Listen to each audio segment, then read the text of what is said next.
विपक्ष जो है जनता के मुद्दों से भटकाना चाह रहा है। वंदे मातरम गाने से कोई दिक्कत होनी नहीं चाहिए। जो मेंबर ऑफ पार्लियामेंट मुस्लिम समाज से जीते हुए हैं, इनको वंदे मातरम कहने में क्या दिक्कत है? जो लोग वंदे मातरम ना बोले, अपनी माँ को जिस पृथ्वी पे ये लोग पैदा हुए हैं उसको अगर माँ ना बोले तो ये लोग आतंकवादी। ये वंदे मातरम ना बोले, ये दोहरे चरित्र वाले, ये दोगले चरित्र वाले बातें ना करिए। जबरदस्ती कोई किसी से कोई काम नहीं करवा सकता। कि जब तक मिट्टी की मूर्ति है तब तक वो माता नहीं होती, उसमें प्राण प्रतिष्ठा होती है। ताकि जब बेईमानी हो, वोट चोरी हो, तो आप क्लेम ना कर पाइए कि चोरी वोरी हुई है। आपके सदन में एक व्यक्ति खड़ा होकर फलस्तीन जिंदाबाद लगा रहा है और आप कुछ नहीं कर पा रहे हो। कांग्रेस ये न करती तो आज भारत की दशा ये नहीं होती। तो वो नायक भी उधार का लिए हुए हैं, पटेल जी को ले लेंगे, सुभाष जी को ले लेंगे। अखिलेश यादव जी की वाइफ के खिलाफ मौलाना ने कितना बुरा बयान दिया, एक बात भी वो बोले संसद में कहीं भी, तो उनको शायद अपनी बहू बेटियों की इज्जत नहीं प्यारी है। ओवैसी जी कहते हैं कि मेरी गर्दन पे छुरी रख दो तो भी मैं वंदे मातरम नहीं बोलूंगा। नमस्कार, मैं कीर्ति और आप देख रहे हैं इन न्यूज। स्वागत है आपका हमारी खास पेशकश माहौल कैसा है। आज हम बात करेंगे वंदे मातरम पे, जिसको सुनते ही पूरे देश में एक अलग सा ही जुनून, एक अलग सा ही जोश उमड़ पड़ता है। वंदे मातरम को लेकर के संसद के अंदर लगातार बहस छिड़ी हुई है। विपक्ष और पक्ष जो है आरोप प्रत्यारोप कर रहे हैं। इस बीच हम जनता के बीच मौजूद है, हम इनसे बात करेंगे और जानेंगे कि जनता वंदे मातरम पे छिड़ी इस बहस को लेकर के क्या कुछ सोचती है। सर, वंदे मातरम को लेकर करके सदन में बहुत ज्यादा गर्मा गर्मी का माहौल है। पक्ष विपक्ष एक दूसरे पर आरोप लगा रहे हैं। सरकार का कहना है कि अगर वंदे मातरम के गीत है, कुछ छंद ना बदले गए होते तो बंटवारा नहीं होता। तुष्टीकरण की राजनीति कांग्रेस ने की। वहीं विपक्ष पार्टियों का कहना है कि आप बेवजह की गढ़ी हुई बातें खोद रहे हैं और जनता को मुद्दे से भटका रहे हैं। बिल्कुल सही। विपक्ष जो है जनता के मुद्दों से भटकाना चाह रहा है। वंदे मातरम गाने से कोई दिक्कत होनी नहीं चाहिए। अब वंदे मातरम को लेकर के वो वहाँ पे ट्वीट कर रहे हैं, कहीं कुछ कर रहे हैं। और वंदे मातरम एक राष्ट्रीय गीत है और राष्ट्रीय गीत को जो है अपमानित न करना। और विपक्ष का काम है कि मुद्दों से भटक करके एक नया मुद्दा ले आना। वहाँ पे विकास का मुद्दा लाते, भाई विपक्ष में हो आप विकास की बात करिए, आप जो है उसके वो करेंगे नहीं, क्योंकि उनके पास कोई मुद्दे नहीं बचे हैं तो एक नया मुद्दा ला के तैयार कर देते हैं। बीजेपी की तरफ से कहा गया है, नरेंद्र मोदी जी ने अपने अभिभाषण में कहा कि अगर वंदे मातरम के छंद ना बदले हुए होते तो बंटवारा नहीं होता भारत का, भारत के टुकड़े नहीं होते, पाकिस्तान नहीं बनता। बिल्कुल सही उन्होंने कहा है। अगर छंद न बदले गए होते तो ऐसा जो है नहीं होता। आज जिन्ना जी जो है और वो दोनों लोगों को बैठा करके कांग्रेस में महात्मा गांधी जी और एक को प्रधानमंत्री होते, आज बंटवारा ना होता, आज ये दिक्कत ना होती। देखा जाए तो कांग्रेस हमेशा तुष्टीकरण की राजनीति किया है। अगर जो है कांग्रेस ये न करती तो आज भारत की दशा ये नहीं होती और ज्यादा विकासशील होता और आपस में भाईचारा होता। ये कह रहे हैं कि कांग्रेस ने तुष्टीकरण की राजनीति की, जो आरोप लग रहे हैं सही लग रहे हैं। क्या किया है कांग्रेस ने? कह रहे हैं कि तुष्टीकरण की राजनीति की उस समय अगर वंदे मातरम के बोल नहीं बदले होते, छंद नहीं बदले होते, हटाए नहीं गए होते तो जो बंटवारा हुआ देश का वो नहीं होता। ये प्रधानमंत्री की बातों से सहमति जता रहे हैं। मैडम ये बताइए, कांग्रेस हिंदू मुस्लिम और यही मस्जिद और मंदिर को लेके रहती ना, जो ये जो medical college, AIIMS, Qutub Minar, भूल भुलैया, ये सब जान। कुतुब मीनार भूल भुलैया किसने बनवाया? अच्छा ये बताइए किसने बनवाया, बताइए। आप कांग्रेस बता रहे, कांग्रेस ने बनवाया है कुतुब मीनार और भूल भुलैया। सुनिए मैडम, सुनिए ये बताइए, मोदी जी 15 लाख दे दी, 2 करोड़ लोग को नौकरी दे दी है। इतना ये लोग झूठ बोलते हैं और एक दो शब्द हम लोग झूठ बोल देंगे तो आप लोग तो लप से पकड़ लेती हैं। आपको वंदे मातरम आता है? बिल्कुल आता है। आपको क्यों नहीं आता? आप सुनाइए ना। अरे सुना, मैं सवाल देखिए, जनता से पूछ रही हूँ। मुझे नहीं आता है। तो फिर बताइए ना कि आपको नहीं आता, आपको लेकर क्या कुछ कहना है? वंदे मातरम का जो सवाल है ना, किसी को कोई आपत्ति नहीं है वंदे मातरम बोलने, ये सिर्फ एक पॉलिटिकल स्टंट है। अच्छा एक बात बताइए, वंदे मातरम इन्हीं के पूर्वज जो पार्टी सरकार में है, इन्हीं के पूर्वज कभी वंदे मातरम बोले हैं? कभी नहीं बोले। वो तो अंग्रेजों की गुलामी, अंग्रेजों के लिए जासूसी करते थे ना। कभी वंदे मातरम तो बोले नहीं। वंदे मातरम का मतलब क्या है? भारत माता से प्रेम है, यही वाला मसला है ना, और तो कोई कुछ है नहीं। क्रांतिकारी बोलते थे तो क्रांतिकारियों को जासूसी कौन करता था? संघ वाले। और कौन किया? वो तो खुद को देशभक्त बताते हैं, राष्ट्रवादी बताते हैं। अच्छा एक बात बताइए, उनके पास कोई नायक नहीं है तो वो नायक भी उधार का लिए हुए हैं। पटेल जी को ले लेंगे, सुभाष जी को ले लेंगे, उनके ना सावरकर हिंदू महासभा से उधार लिए हुए हैं। उनके पास नायक भी नहीं है। कहाँ नायक उनके? क्या कह रहे हैं? वो तो खलनायकों की टीम थी। हाँ। देखिए आज देश वंदे मातरम मुद्दा वंदे मातरम नहीं है। मोदी जी ने ऐसा लाके सदन में पटक दिया कि दिल्ली ब्लास्ट में चर्चा ना हो पाए। ये जो फ्लाइटों का जो घालमेल चल रहा है अडानी जी को स्थापित करने के लिए, उस पर कोई सवाल ना पूछ ले। वो तो कह रहे हैं कि 150 साल पूरे हुए हैं तो उसका सम्मान करना चाहिए, इसलिए कार्यक्रम करना चार चाहिए। लाइनें जोड़ देने से अगर इस देश में हर समस्या का निदान होता है, आज कौन रोक रहा है उन्हें जोड़ दें। पॉलिटिक्स करनी है, समझ रही हैं आप? अच्छा एक बात बताइए, उस कमेटी में जिस कमेटी में वंदे मातरम की 4 लाइनों को हटाया गया, आपको पता है नेहरू जी थे क्या? उसकी अध्यक्षता कौन कर रहा था? रविंद्रनाथ टैगोर कर रहे थे। उसमें कौन थे? सुभाष चंद्र बोस थे। उसमें कौन थे? आचार्य नरेंद्र देव थे। अच्छा, जो आरोप लगाए हैं तुष्टिकरण राजनीति वाले, उसको क्यों लगा रहे हैं? अच्छा एक बात बताइए, 150 साल पहले 300 साल पहले औरंगजेब ने कुछ कर दिया, किया होगा। आज से और 300 साल पहले से जाके मैं क्या करूंगा? आज आप कब्र खोद रहे हैं, वो ना बोले, इसलिए आप 300 साल पहले कब्र खोद रही हैं। मुद्दा क्यों उठाया गया? क्या लगता है क्यों उठाया जा रहा है भाई? जब आप कह रहे हो पुरानी बात बीत गई, बंगाल में चुनाव है मैडम, बंगाली अस्मिता पे कुछ तो खेलना है ना, तो बस वंदे मातरम होगा। अभी वो तो जहाँ जाते हैं वहाँ के अभी भूमिका बना रहे हैं। बंगाल चुनाव की भूमिका बन रही है, ताकि जब बेईमानी हो, वोट चोरी हो, तो आप क्लेम ना कर पाइए कि चोरी वोरी हुई है। ये कह रहे हैं कि वंदे मातरम कोई मुद्दा नहीं है। अगर 4 लाइनें जोड़ने से लगता है देशभक्ति आ रही है तो जोड़ दीजिए, आज के आज जोड़ दीजिए, जनता उनके साथ है। ये कह रहे हैं भूमिका बना रहे हैं सिर्फ चुनाव को लेकर। नहीं तो इसमें जो भारतीय सांसद जीते हुए हैं उसमें कुछ माइनॉरिटी के भी जीते हुए हैं, इनको वंदे मातरम से क्या दिक्कत है? आप वंदे मातरम का मतलब होता है मातृभूमि की वंदना, अपने मिट्टी को नमन। तो जो मेंबर ऑफ पार्लियामेंट मुस्लिम समाज से जीते हुए हैं, इनको वंदे मातरम कहने में क्या दिक्कत है? तो जैसे बाकी सारे काम बीजेपी कर लेती है वैसा ही है ये वंदे मातरम वाला भी कर लेती नहीं, वंदे मातरम अगर ये लोग नहीं कहते हैं तो इन लोगों की सदस्यता खत्म होनी चाहिए, नागरिकता खत्म होनी चाहिए। आप भारत में रहोगे, आप भारत में पलो बढ़ोगे, भारत में रहोगे, भारत का खाओगे और मरोगे भी तो भारत में। आपके लिए जमीन भी चाहिए, आपके जनाजे के लिए मिट्टी में मिलोगे, जमीन भी लोगे, और इसी मिट्टी का आप सलाम नहीं करोगे, नमन नहीं करोगे। भारत ही तो भारत का हमें, नमन नहीं करोगे। भारत का जो हमारा संविधान है वही तो हमें अधिकार देता है कि हम जो चीज चाहे माने, जो चीज चाहे ना माने। भारत का संविधान अधिकार देता है, ठीक है, लेकिन ये भी तो है कि हम जिस जन्मभूमि में, जिस मिट्टी में हम पल बढ़ रहे हैं, खा रहे हैं, सो रहे हैं, यही मिट्टी में जन्म हुआ, इसी मिट्टी में जाना भी है, तो हम इस मिट्टी का नमन कर ले रहे हैं, तो कौन सा हम छोटा हो जा रहे हैं? यार कौन सा छोटा हो रहा है? नमन कर रहे हैं तो भारत का संविधान हमें हक देता है, तो क्या हुआ? मिट्टी को नमन करने में क्या जा रहा है? सही कह रहे हैं, हाँ, सही कह रहे हैं। सही कह रहे हैं भाई। हम भारतीय हैं तो भारतीय संस्कृति सभ्यता का पालन करना होगा भाई। किसी भी देश में जाएंगी, उस देश की सभ्यता के साथ कोई अगर खिलवाड़ करता है तो वहाँ का कानून देख लीजिए, यहाँ का कानून देख लीजिए, दोनों में अंतर है। लेकिन मुस्लिम समुदाय के जो लोग हैं वो कहते हैं कि वंदे मातरम को एक तरह से देवी के रूप में पूजा जाता है, माता के रूप में कहा गया है, दुर्गा देवी और लक्ष्मी का एक उसमें नाम लिया गया है, वो भले प्रत्यक्ष तौर पे ना हो, तो उनके में ये वर्जित है। वो किसी और देवी देवता का नाम नहीं ले सकते भाई, उनका तो एक आराध्य है, अल्लाह है जिन्हें वो पूछते हैं। अपनी अपनी भाई जात की कौम की बात है। अगर उन्हें पसंद है, नापसंद है, तो भाई इसमें कोई बुरी बात नहीं है। ये तो कह रहे हैं जिन्हें नहीं पसंद है वो छोड़ दे भारत। भाई भैया की बातों से मैं सहमत हूँ। हाँ, दोनों बातें दोनों बातों से सहमत हो रहे हैं। इनको समझ ही नहीं यार क्या चल रहा है। भाई देखिए कोई आपत्ति मुझे नहीं है, लेकिन आप अगर जबरदस्ती कहेंगे तो मैं नहीं बोलूंगा। जबरदस्ती कोई किसी से कोई काम नहीं करवा सकता। वंदे मातरम को मुद्दा होना चाहिए कि नहीं होना चाहिए? ये कोई मुद्दा नहीं है। आज आम जनता महंगाई, भ्रष्टाचारी ये सब जूझ रही है। मतलब विपक्ष जो कह रहा है सही कह रहा है। बिल्कुल, इस जो जिस पर चर्चा होनी चाहिए उस पर चर्चा तो कर नहीं रहे हैं, ये उलझा रहे हैं वंदे मातरम का, ठीक है। और ये वंदे मातरम का जो मुद्दा लेकर आए, पहले ये बताएं मोदी जी कहाँ से निकले हैं? आरएसएस के संगठन से निकले हैं ना, जो 52 साल से अपने कार्यालय पे एक झंडा तिरंगा न लगाया, तो वो वंदे मातरम क्या बोले, क्यों मुद्दा लेकर आएगा? ये बंगाल के चुनाव देखते हुए एक बाबरी मस्जिद, वो खुद तो ये कहते हैं ना, अब तो हम बीजेपी के हैं, हम राष्ट्रवादी हैं, हम देश के बारे में सोचते हैं, और बीजेपी कार्यालय है बगल में आप लोगों के, वो कह रहे हैं कि हम लोग ही देश को मानते हैं, इसलिए वंदे मातरम को मना रहे हैं, आप लोग नहीं मानते हैं।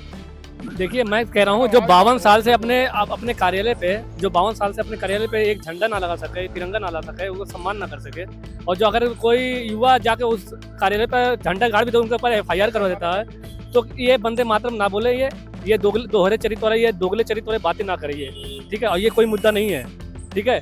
वंदे मातरम हर भारतीय के नागरिक में दिल में बसा हुआ है और सबका मतलब सम्मान भी करते हैं। ये एक मुद्दा हिंदू मुस्लिम तुष्टिकरण करने के कह रहे हैं, और ये बीजेपी के ही सूट करता है तुष्टिकरण, क्योंकि उससे वो 2-4% वोट बढ़ जाते हैं इनके। कह रहे बीजेपी तुष्टिकरण करती है, बीजेपी को सूट करता है, लेकिन बीजेपी की तरफ से तो आरोप लगा है कि तुष्टिकरण राजनीति विशेष वर्ग को साधने की कोशिश जो थी वो कांग्रेस की थी, जिस वजह से देश की गर्ग में गया थी। देखिए इस समय जो वंदे मातरम का मुद्दा उठाया जा रहा है, ये सिर्फ और सिर्फ इंडिगो को खत्म करके अडानी को स्थापित करने के लिए किया जा रहा, ताकि चर्चा इस पर हो ही न पाए कि देश स्टेशन से बुरा हाल इस देश के एयरपोर्ट का हो चुका है। इंडिगो को बंद करके अडानी जी को स्थापित करना, अडानी जी की फ्लाइट लानी है, इसीलिए भारत माता की जय और फलाने नारे लगाए जा रहे हैं, ताकि उस पर चर्चा हो ही नहीं पाए। भारत माता की जय बोलने में क्या तकलीफ? कोई तकलीफ नहीं है, भारत में रहते हैं तो जय करने में क्या दिक्कत है। तो ये बोल रहे हैं कि मन हुआ तो बोलेंगे, जब बोलोगे जबरदस्ती तो नहीं बोलेंगे। अरे जबरदस्ती क्या, बोलना चाहता ही नहीं है कोई तो बोलने में जबरदस्ती कौन बुलवा सकता है। जो बात अभी चल रही है वंदे मातरम के सम्मान को लेकर, संसद में जो इतना माहौल गरमाया, उसको लेकर क्या सोचते हैं? वंदे मातरम सबको बोलना, ये आज ही नहीं बहुत पहले करना चाहिए, क्योंकि वंदे मातरम भारत में रहते हैं तो भारत की जय करने में कोई दिक्कत नहीं होनी चाहिए। सरकार जो बात कह रही है उससे आप सही है, सरकार जो कह रही है सही है, और सबको करना भी चाहिए, इसमें कोई हिंदू मुस्लिम कोई नहीं, कुछ नहीं करना चाहिए। सरकार ने एक बड़ा आरोप लगाया विपक्ष पर और कांग्रेस पर, वो कह रही है कि उन्होंने अपनी तुष्टिकरण की राजनीति के चलते भारत का जो वंदे मातरम राष्ट्रगान है, इसके कुछ छंद जो है वो हटवा दिए थे, जिसके चलते जो बोल में बदलाव हुए और फिर पाकिस्तान का मतलब इंडिया का बंटवारा हुआ, वो पाकिस्तान बन गया। इसके बारे में हमें जानकारी तो नहीं है ये कह रहे जानकारी नहीं, आप क्या कुछ सोचते हैं? ये भारतीय जनता पार्टी केवल अफवाह फैला रही है। भारतीय जनता पार्टी चिकित्सा, शिक्षा, रोजगार और महंगाई और भ्रष्टाचार से ध्यान हटाने के लिए ये सब बातें कर रही है। आप ये बताइए कि जब आप RSS के जो है कार्यालय पे तिरंगा झंडा नहीं फहराए, और आपका कोई भी व्यक्ति, आपके पुरखे कभी भी वंदे मातरम करके जो है जेल नहीं गए, अंग्रेजों के जमाने में जो संघर्ष हुआ, लोग देश छुड़वाने के लिए, अंग्रेजों के भगाने के लिए जो है संघर्ष कर रहे थे, उस समय वंदे मातरम कह के लोग जो है भारत माता की जय बोल के जो है अंग्रेजों के भगाने का काम कर रहे थे, लड़ रहे थे, अपने जानों का जो है परवाह किए बिना लड़ाई लड़ रहे थे। ये भारतीय जनता पार्टी के कितने लोग जेल गए उस समय वंदे मातरम बोल के? ये केवल वर्तमान में राजनीति कर रहे हैं और कुछ नहीं। अगर ये लोग बोले होते, आप बताइए, अब तो ये कार्यक्रम अब तो ये वंदे मातरम को सम्मान देने की कोशिश कर रहे हैं, तो विपक्ष को आपत्ति क्यों है? क्यों नहीं वंदे मातरम बोल सकते? देखिए किसी को आपत्ति नहीं है।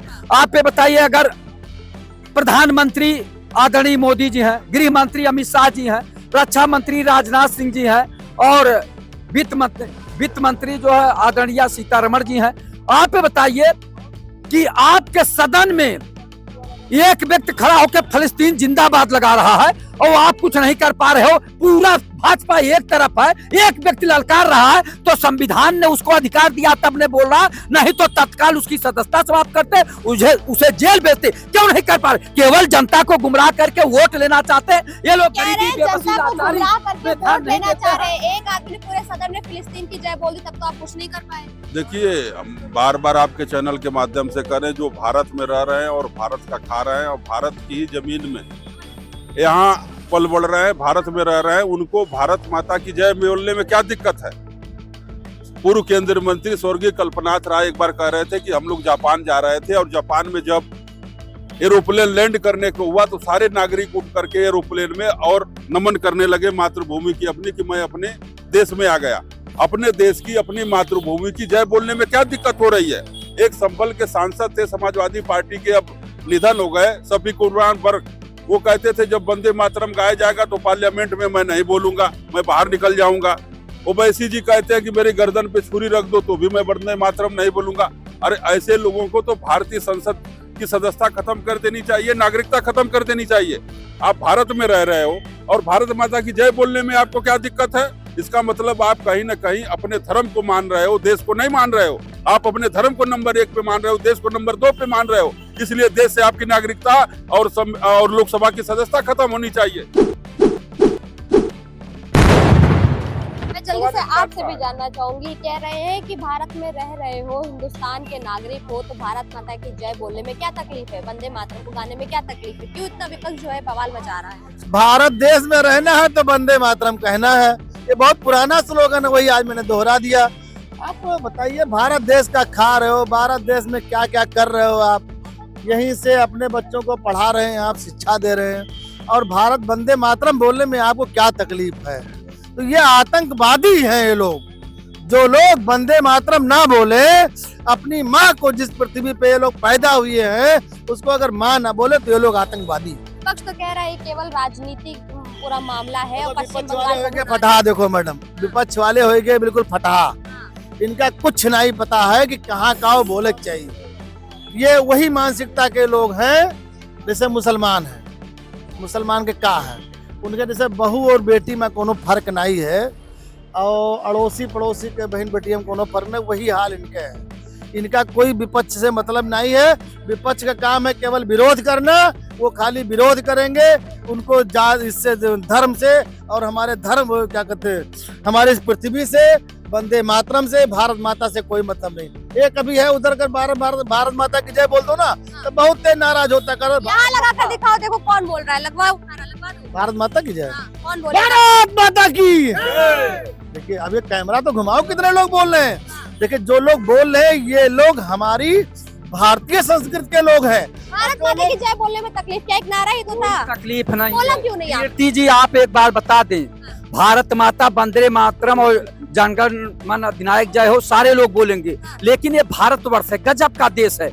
आप बताइए, जहाँ माताओं को बेचा जा रहा है, इस पे कौन नहीं बोलता? बोलना चाहिए ना कि माताओं को मत बेचो। दुर्गा माता बेची जाती है, खरीदी जाती है, फिर जो है नदी में विसर्जन किया जाता है। कितने शर्म की बात है। ये खरीदने जाता है, ये बेचता है, उसके बाद ले जाके झूठे वो करते हैं, फिर उसके बाद ले जाके नदी में माता को खरीदते हैं, बेचते हैं। भारत माता नहीं मानते हैं लोग, ये गांधी जी को राष्ट्रपिता मानते हैं। पूछिए, गांधी जी को राष्ट्रपिता मानते हैं, खरीद के गाँव में ला रहे हैं। गांधी जी को राष्ट्रपिता मानते हो? भैया, गांधी जी को राष्ट्रपिता सुभाष चंद्र बोस जी ने कहा था, नाम दिया था, वही चला आ रहा है जो गांधी जी जो है। तो भारत माता की जय बोलने में क्या तकलीफ? अगर राष्ट्रपिता गांधी जी हो सकते हैं तो भारत माता हमारी माता नहीं हो सकती है? जहाँ पे हम पल बढ़ रहे हैं, जहाँ का अनाज हम खा रहे हैं, उसी खा करके हमारे बदन में ताकत आती है, तब हम बोलते हैं। अब भारत माता की जय बोलने में पता नहीं क्या तकलीफ। अच्छा, हमारे साथ एक युवा भी मौजूद है। कितने लेख से हो? मैडम, ये हमसे बड़े भी हैं, एज में भी बड़े होंगे और हमसे ज़्यादा नॉलेज भी होगा। जैसा कि अंकल ने बोला कि माताओं को बेच रहे हैं, तो शायद इनकी पार्टी ऐसा करती होगी, क्योंकि मैं हिंदू हूँ, ब्राह्मण हूँ, मुझे भी इतना नॉलेज है कि जब तक मिट्टी की मूर्ति है तब तक वो माता नहीं होती। उसमें प्राण प्रतिष्ठा होती है, पूजा होती है, उसके बाद उसे माता का रूप मानते हैं। उसके बाद जब विसर्जन कर देते हैं तब वो मिट्टी हो जाती है। तो जैसा कि अंकल ने बोला कि वो माता को बेचते हैं, शायद इनकी पार्टी ऐसा करती होगी, क्योंकि मैंने भी देखा है कि उनकी अखिलेश यादव जी की वाइफ के खिलाफ मौलाना ने कितना बुरा बयान दिया। एक बार भी वो बोले संसद में कहीं भी, तो उनको शायद अपनी बहु बेटियों की इज्जत नहीं प्यारी है, तो इस वजह से अंकल ऐसा बयान दे रहा है कि मिट्टी माता खरीदते माता को बेचते हैं। आप ये बताइए, प्राण प्रतिष्ठा बहुत अच्छी बात है, स्वागत योग्य है, लेकिन हमारी माँ मर जाती है, हमारे पिता मर जाते हैं, तब के वो लोग नहीं प्राण डाल देते हैं, प्रतिष्ठा कर रहे हैं। इनका जो हमारे देश में तमाम लोग अपने माँ बाप को मरते हुए देखते हैं, कोई ब्राह्मण देवता उनके जान नहीं डालता। मौलाना करके कर देंगे, मैं मौलाना करवाते हैं, मैं दोनों को बताता हूँ। कंकड़ पत्थर जोड़ के मस्जिद बनाए, मुल्ला बाग दे क्या बहरा हुआ खुदा है। आप बताइए, प्रतिष्ठा और किसी मरे हुए इंसान को जिंदा करने में जमीन आसमान का फर्क है। पत्थर में प्रतिष्ठा कर दोगी? वो नहीं समझते हैं, वो क्योंकि मौलाना प्रगति के लोग हैं, तो उनको शायद ऐसी बातें समझ में नहीं आती। हम बताएं, एक बात बोले, छोटा सा बात बोले।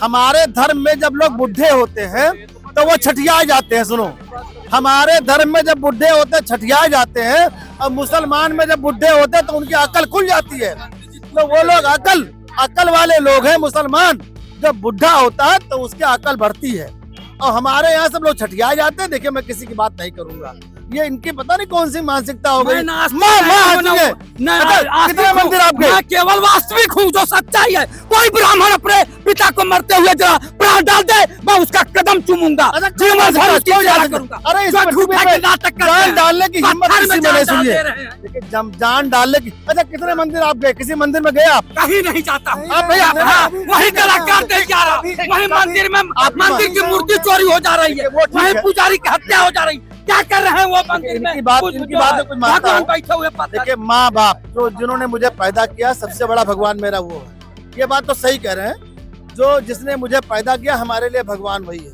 लेकिन हम लोग काल्पनिक एक तौर पे बनाया गया भगवान राम को, और भगवान जो है हम लोग मंदिर में जाके पूजा करते हैं, हमारी आस्था है। तो अगर वो बोल रहे हैं तो ठीक है, बुजुर्ग हो गए हैं, उनका भी सम्मान हमको रखना है, लेकिन माँ बाप से बढ़ के कोई भगवान नहीं है। तो जैसा कि आपने देखा यहाँ उपस्थित तमाम लोगों से हमने बात की, हमारे साथ कुछ युवा भी मौजूद रहे और सबका ये कहना है कि वंदे मातरम की जय बोलने में या भारत माता की जय बोलने में कोई भी तकलीफ नहीं होनी चाहिए। साथ ही उन्होंने ये भी कहा है कि जिस तरह से लगातार हिंदू देवी देवताओं को टारगेट किया जाता है वो भी कहीं से ठीक नहीं है। सरकार ने जो वंदे मातरम को सम्मान दिलाने का एक मुद्दा उठाया था सदन में, बिल्कुल सही है। कहीं ना कहीं जनता जो है वो ये बात मान रही है कि कांग्रेस ने तुष्टीकरण की राजनीति की, उसके बाद भारत का बंटवारा हुआ और पाकिस्तान बना, जो जिसका खामियाजा आज भी भारत को भुगतना पड़ रहा है। साथ ही लोगों का ये कहना है कि अगर चाहे विपक्ष तो इसको मुद्दा बना सकती है, लेकिन वंदे मातरम कोई मुद्दा नहीं है, सभी को उनका सम्मान करना चाहिए। उत्तर भारत में आप रहते हैं तो भारत माता की जय बोलने में कोई तकलीफ होनी नहीं चाहिए। कैमरा पर्सन रमेश शर्मा के साथ में कीर्ति, इन न्यूज लखनऊ।